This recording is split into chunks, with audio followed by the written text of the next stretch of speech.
Nesse vídeo você vai conhecer 10 curiosidades entre Corinthians e Boca Juniors e algumas você vai falar, é nada, e eu vou falar, é, e você vai falar, vixi. Então já deixa o like aqui embaixo, se inscreva no canal, se chegar lá no final do vídeo e você não gostar, aí você tira o like, não tem problema, é mais pra você não esquecer, tá bom? Bora começar. Curiosidade número 1, a primeira partida entre Corinthians e os Hermanitos Arombaditos pela Libertadores da América aconteceu em 1991, onde o pai aqui tinha apenas 2 aninhos de idade, ainda estava tomando leite ninho no seu bercinho e correndo por aí só de cuequinha, mas aí o Corinthians perdeu esse jogo por 3-1, teve 2 gols do Gabriel Batistuta lá na Bomboneira, o Gabriel Batistuta que foi um dos grandes centroavantes da história argentina aí, e o nosso gol foi marcado por Giba, nosso lateral direito aí também, que foi campeão em 1990, no nosso primeiro título brasileiro, foi campeão da Supercopa em cima do Flamengo também. Então essa primeira curiosidade de hoje, tá preparado? Tem mais 9 ainda, olha quanta curiosidade, é muita coisa. O Coringão nunca venceu um jogo oficial na Bomboneira, só teve uma partida que a gente venceu na história e não foi no jogo oficial, foi numa partida amistosa, num torneio amistoso que é o Octogonal de Verão de 1961, foi uma partida que foi 4-3, brabo, imagina um 4-3 Corinthians e Boca aí, é papo de você ter um infarto das veias aqui, das artérias do coração, dá uma entupida braba ali, tá bom? Então foi só esse jogo aí que a gente ganhou na casa dos caras e aí a gente linka pra terceira. Em compensação, em 1947 também foi a única vitória desses caras aqui na nossa goma, na nossa casa aqui, foi no Pacaembu, um jogo amistoso, porque em jogos oficiais os caras também nunca ganharam da gente, num amistoso que terminou por elástico 6-2 pros caras, é melhor a gente esquecer, tá bom? 6-2 pros caras, quem que tava apitando esse jogo? O Amarídia, já era, o vô do Amarídia tava apitando esse jogo aí, 6-2 pros caras, vamos ficar com as nossas lembranças mais atuais, né cara, o Sheik mordendo o dedo do Arrombadito em 2012 e etc, tá bom? Número 4, muitos lembram de Ángel Romero, atacante que representou o nosso manto, gostava de fazer embaixadinha na porcada,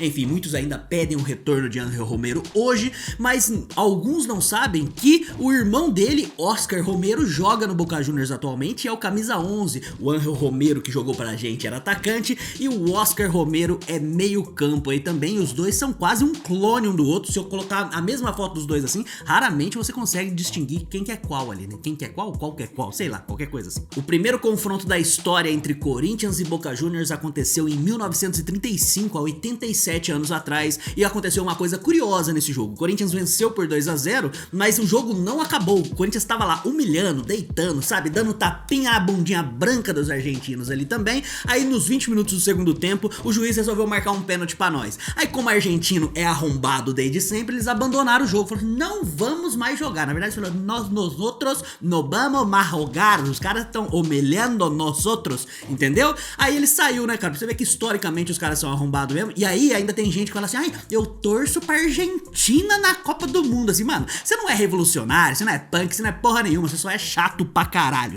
Já em jogos oficiais, a maior vitória desse confronto foi um 4-1 em 1956, com um hat-trick de Paulo e um gol do Idário. Pra quem não conhece o Idário aí, vale a pena você buscar a história dele, é cria do Terrão, lateral direito aí também, e era da hora porque ele, assim, ele era conhecido como ser muito raçudo, sabe, um cara assim meio maluco em campo, e ele escondia as lesões do departamento médico pra ele conseguir jogar ali, e ele também assinava todos os documentos sem ler, então até os próprios atletas do time, né, do Coringão lá, falavam, mano, por que você tá assinando os bagulhos sem ler, assim, aceita qualquer salário que os caras falam, aí ele soltou uma famosa frase que falou assim, eu não jogo no Corinthians por dinheiro, mano é brabo, Idário, busca aí a história desse cara aí, e esse confronto aí foi 4-1 pro Coringão em cima do Boca Juniors, 1956. Curiosidade número 7, na extinta Copa Mercosul de 1999, a Conmebol, que sempre foi um lixo de organização, só mostrou mais um dos seus temperinhos de como ser um lixo ali e resolveu colocar 20 times na competição, divididos em 5 grupos de 4 times cada um. E aí você pergunta, nossa, mas como que eles fizeram a fase de mata-mata? Classificava os 5 primeiros de cada grupo e os 3 melhores colocados. Aí o Corinthians, que tava no grupo 2, se eu não me engano, e o Boca Juniors no grupo 3, eles empataram em segundo lugar e ficaram ali na briga pela última vaga, só que eles empataram em todos os critérios, número de gol marcado, número de gol sofrido, todos os critérios possíveis. Aí a Conmebol sugeriu pra diretoria do Corinthians e pra diretoria do Boca Juniors que fizesse um jogo ali pra desempatar, porque empataram em tudo no bagulho. Aí na época a gente tinha um cara que batia o pau na mesa, completamente controverso aí pra não falar outra coisa e eu ser preso aqui, né, que era o Alberto do Alibe. O Alberto do Alibe falou assim, ó, nem fudendo, vocês se viram aí, faz um sorteio aí, né. Aí depois de uns dias aconteceu um sorteio, que eu, se não não me engano foi em Luque, no Paraguai. Eles colocaram 10 bolinhas num pote. Olha o risco que a gente correu ali deles ter manipulado esse sorteio. Todos os números ímpares eram do Boca Juniors e todos os números pares do Corinthians. Eles foram lá, tiraram a bolinha 4 e o Corinthians classificou e eliminou no sorteio o Boca Juniors nessa Copa Comebol, Copa Mercosul de 1999, né? Aí você pergunta assim, nossa, então o Corinthians foi campeão? Foi nada, mas era só isso que eu precisava falar dessa Copa. Outra coisa interessante é que apenas 2 atletas na história de Corinthians e Boca Juniors são queridos nas duas equipes. Um deles é o Carlitos Tevez, que é ídolo lá no Boca Juniors e para muitos corintianos aqui é ídolo também, mas de qualquer forma representou o nosso manto no ano que jogou, né, 2005 e no comecinho de 2006 aqui também. E o outro é Domingos da Guia. Se você não sabe quem é Domingos da Guia, foi um zagueiraço e esse zagueiro é pai do Ademir da Guia, que é ídolo, né, no Palmeiras até hoje aí também. Só que o pai dele, o Domingos da Guia, esse zagueiro, foi ídolo lá no Boca Juniors também, muito querido aqui, jogou a maior parte da sua carreira no Corinthians aqui, era um estilo de zagueiro na época assim, considerado um zagueiro moderno e tal, com saída de bola e etc. Hoje o que é fundamental pro zagueiro naquela época era uma coisa sempre que o tornava diferente de qualquer coisa. E o pai dele, né, o Domingos da Guia, nunca jogou em nenhum clube rival aqui de São Paulo, ao contrário do filho dele, que desembestou pro lado da porcada lá, tá bom? Então só esses dois, Carlitos Tevez e Domingos da Guia, pode buscar aí,